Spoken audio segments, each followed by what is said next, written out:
Episode के starting में जो हमारे हीरोज हैं वो उनके नेक्स्ट टाउन जहाँ पे लीको का इम्प्लीमेंटेशन टेस्ट होने वाला था उस तरफ चल पड़ते हैं, जहाँ थोड़ी देर बाद हमारे हीरोज को पता चलता है कि असल में वो ग्लेशियडो माउंटेन पहुंच चुके हैं जहाँ पे जो ग्रूशा है वो रहता है और वहीं पे लीको का इम्प्लीमेंटेशन टेस्ट होगा। तो इसी के बाद जो हमारे हीरोज है वो सीधा उसी शहर के जिम में चले जाते हैं जहाँ उन्हें पता लगता है कि जो लीको है वो अपना इम्प्लीमेंटेशन टेस्ट थोड़ी देर में दे सकते हैं। और तब तक जो हमारे हीरोज हैं वो वेट करने की बजाय वहीं पे देखते हैं कि कुछ लोग हैं वो एक पोकेमॉन जिसका नाम सी टोटल है उसको राइड करते हैं, जैसे कि वो स्नो बोर्डिंग करते हैं। तो जो हमारे हीरोज हैं वो भी डिसाइड करते हैं ऐसे ही करने का और वो भी सी टोटल की राइड करते हैं वहीं स्नो पे स्नो बोर्डिंग करते करते, जहाँ उसी बीच जैसे ही उनकी जो स्नो बोर्डिंग है वो खत्म हो जाती है हमारे हीरोज जो हैं वो मिलते हैं ग्रूशा से जो कि वहीं पे होता है। और जो ग्रूशा है वो लीको को यही कहता है कि उम्मीद है कि वो अपने इम्प्लीमेंटेशन टेस्ट के लिए तैयार होगी। उसके बाद जो ग्रूशा है वहाँ से चले जाता है और जो हमारे हीरोज है वो उसी के बाद एक रिजॉर्ट में चले जाते हैं जहाँ उन्हें जो ग्रूशा है उसके पास्ट के बारे में पता चलता है कि कैसे जो ग्रूशा है वो एक चैंपियन स्नोबोर्डर हुआ करता था और उसने काफी सारी चैंपियनशिप जीती थी, जब तक कि एक दिन वो जो है वो अपने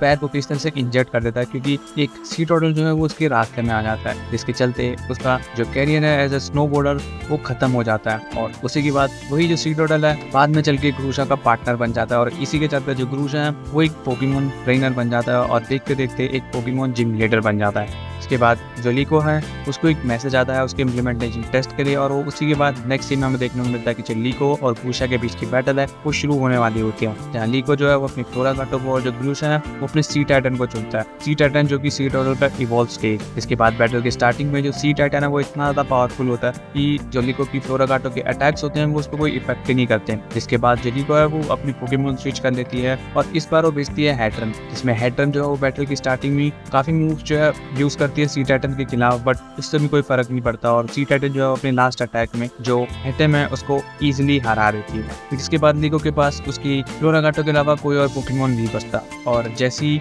जो उनकी बैटल है वो फिर से शुरू होती है, जो लीको उसको समझ में नहीं आता कि आखिर वो सी टाइटन को कैसे हराई क्योंकि वो बहुत ज्यादा पावरफुल था। तो तभी उसको एक आइडिया आता है और वो अपने फ्लोरा काटो को मैजिकल लीफ का इस्तेमाल करने के लिए कहती है जो कि सीधा सी टाइटन के मुंह पर हिट करता है, जिससे कि उसको बहुत तगड़ा क्रिटिकल हिट तो मिलता ही है। बट उसके बाद ही जैसे ही जो लीको है उस बैटल को कंटिन्यू कर सकती, जो ग्रूशा है वो अपनी पोकेमॉन चेंज कर लेती है और इस बार वो भेजता है अल्टारिया को, जहाँ पे बैटल की स्टार्टिंग में जो अल्टारिया है वो मून ब्लास्ट का अटैक करता है और लीको की फ्लोरा काटो है वो एजिलिटी का। और ऐसी इनकी बैटल चलती रहती है कि एट द एंड तक जब लीको की फ्लोरा काटो जो है वो एक्रोबैटिक्स का यूज करके अल्टारिया पे एक जैसे ही हिट देती है, उसी के बाद जो लीको है वो अपनी फ्लोरा काटो को टेरेस्ट्रलाइज कर देती है ताकि वो इस बैटल में एक अपर हैंड गेन कर सके। बट उसी बीच जो ग्रूशा है वो भी अपने अल्टारिया को टेरेस्ट्रलाइज कर देता है और इसके बाद उनकी मेन बैटल स्टार्ट होती है जहाँ पे वो दोनों अपने फाइनल मूव करते हैं और जो लीको की फ्लोरा काटो है उसको जो अल्टारिया है वो काफी इजीली ओवरवेल्म कर लेता है अपने अटैक से और इसी के चलते ये मैच जो है वो ग्रूशा जीत जाता है और लीको हार जाती है। जिसके बाद थोड़ी देर में नेक्स्ट सीन में हमें देखने को मिलता है कि हमारे हीरोज पोकेमॉन सेंटर के बाहर ही हैं, जहाँ पे जो ग्रूशा है वो लीको के